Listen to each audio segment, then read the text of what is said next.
জ্যামের নগরী ঢাকায় মেট্রো রেল এখন দ্রুতগামী, নিরাপদ ও আস্থার প্রতীক। এর মাধ্যমে প্রতিদিন লাখো মানুষ দ্রুত ও নিরাপদে পৌঁছে যান গন্তব্যে। কিন্তু সাম্প্রতিক ঘটে যাওয়া কিছু ঘটনা সেই নিরাপত্তা ভাবনাকেই নতুন করে প্রশ্নের মুখে ফেলেছে।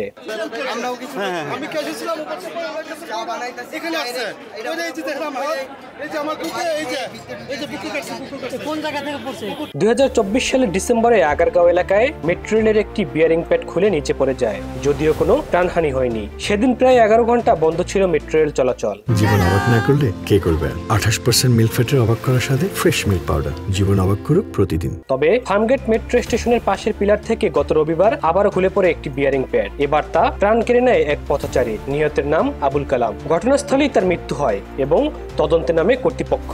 নিহতের পরিবারকে দেওয়া হবে 5 লাখ টাকার ক্ষতিপূরণ এবং পরিবারের কর্মক্ষম ব্যক্তিকে দেওয়া হবে মেট্রো রেলে চাকরি, এমন তথ্য জানিয়েছিলেন মেট্রো রেল কর্তৃপক্ষ। এ নিয়ে সামাজিক যোগাযোগ মাধ্যম থেকে শুরু করে সব জায়গাতেই চলছে তোলপাড়। একটি জীবনের মূল্য কি শুধুই 5 লক্ষ টাকা আর চাকরি?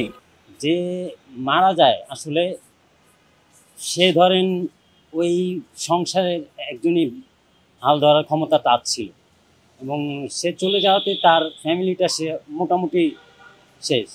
এই টাইপের যাতে অ্যাক্সিডেন্ট না হয়, সরকারের প্রতি আমার একটাই উদ্দেশ্য থাকবে যে মেনটেনেন্স করাটা এবং দেখাশোনার দায়িত্ব তাদের, সঠিকভাবে যাতে পরিচালনা করা যায়। কিভাবে পরিচালনা করা যায় আগামীতে যাতে দুর্ঘটনা না ঘটে, সেটাই বলবো সরকারের প্রতি।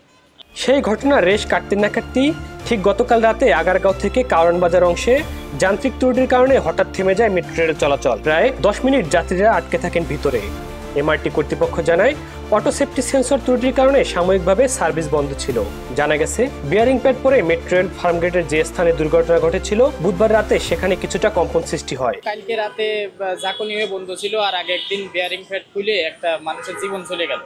এই জন্য দরকার যে মেট্রো রেলটা অন্তত কিছুদিন বন্ধ রেখে সম্পূর্ণ পরীক্ষা নিরীক্ষা করে দেখা উচিত যে আরো কোনো সমস্যা আছে কিনা। কর্তৃপক্ষের তথ্য মতে প্রতিটি স্ট্রাকচার এখন অতিরিক্ত নিরাপত্তা তদারকির আওতায়। তবুও পরপর এমন ঘটনা যাত্রীদের মনে প্রশ্ন তুলেছে, আস্থা কি ফিরে আসবে আগের মতো? এইভাবে তো চলা যায় না। এটা আসলে আমাদের জন্য ওই প্রাণ হুমকির মতো চলাফেরা করি আর কি আমরা। একটা তদন্ত কমিটি প্লাস কার্যকর ব্যবস্থা দুইটাই দুর্বল বলে আমি মনে করি। কারণ তদন্ত কমিটি যদি যথার্থ পদক্ষেপ নিত, তাদের তদন্ত কার্যক্রম যদি যথার্থ হইতো, তাহলে এরকম হওয়ার কথা না। আর কার্যক্রমের ক্ষেত্রে অবশ্যই ত্রুটি আছে, কার্যক্রমটাও যথার্থ না। তো সব মিলিয়ে ভালো থাকার জন্য, জনজীবনের নিরাপত্তার জন্য দোষারোপ না করে কার্যক্রমটা সুষ্ঠুভাবে করাটাই সবচেয়ে ভালো বলে আমি মনে করি। এখন যে সিচুয়েশনটা, এটা প্রত্যেকে আতঙ্কিত অবস্থায় আছে। তো আসলে এতটা অপরিকল্পিত ছিল, এটা ইতিপূর্বে আসলে জানা ছিল না। সবচেয়ে বড় বিষয় হচ্ছে এটা। তো ফার্স্ট টাইম যে ঘটনাটা ঘটছে, তো এর পেছনে আসলে মনে হয় পরিকল্পনা, যথার্থ পরিকল্পনার অভাব বলে আমি মনে করি। মেট্রো রেল ঢাকাকে বদলে দিয়েছে ঠিকই, কিন্তু নিরাপত্তা নিশ্চিত করাই এখন সবচেয়ে বড় চ্যালেঞ্জ। মোহাম্মদ সাব্বির হোসেন, দৈনিক ইনকিলাব, ঢাকা।